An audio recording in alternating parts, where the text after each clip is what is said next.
Hello, today I would like to talk to you about the rise of the far right in Europe. We all know that this is happening, we all know the examples.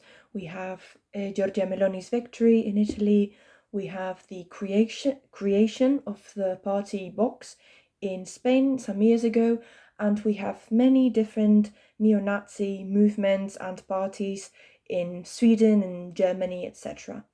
So this shift towards the right, or this trend, was expected for Europe after the year 2016.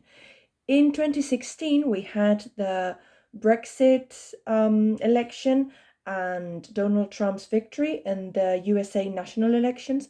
So after these two events, a certain change was predicted, but they did not think it would be so big and so long as it is.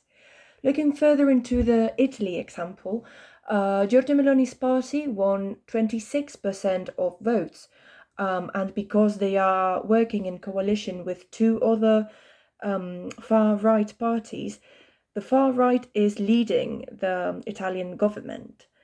This might sound shocking for many people because this party has roots in Mussolini's ideology, and this is a known fact. They are a post-fascist and ultra-nationalist party, and the same thing happens with many other parties all across Europe. Yet voters, see that the values that these parties have align with their personal political views.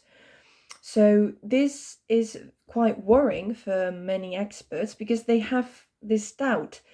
Is this just an exception, or is this a sign that something bigger, a bigger threat to democracy in this case, is coming? This doubt does not have only one answer, mainly because most of the factors are specific for each time and place. But this event, well, all of these elections, for example, have common factors, and I am going to talk about three right now that are quite connected with each other. The first factor is that these parties have values that voters believe in, as shocking as it may sound to some. For example, many of these parties have very strong xenophobic, racist, anti-immigrant values. And right now, many countries in Europe, well, Europe in general, is going through a refugee crisis.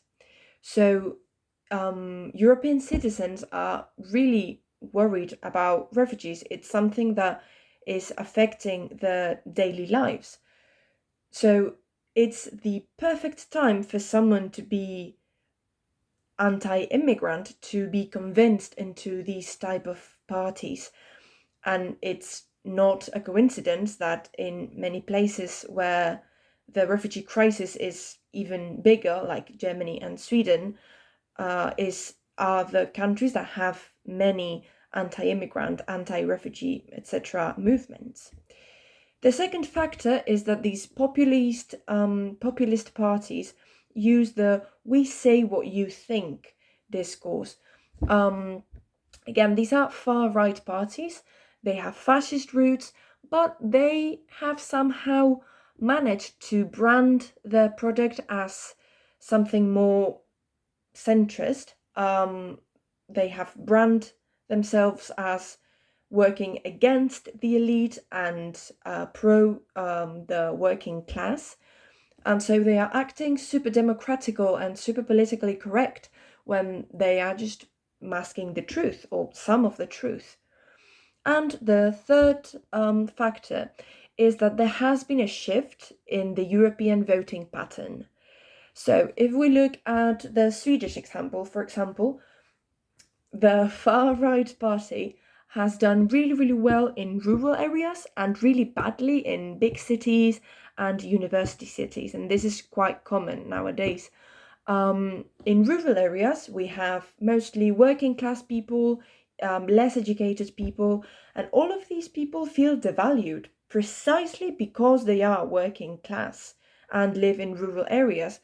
So they think, because of this, we say what you think and that type of speech, they think that voting for these far right parties might actually benefit them, instead of, for example, voting for socialist parties like they used to a decade ago. That's quite common nowadays. Um, so yeah, those were three of the factors that could explain why the far right is on the rise in Europe. And yeah, I hope that you learned something, and thanks for listening.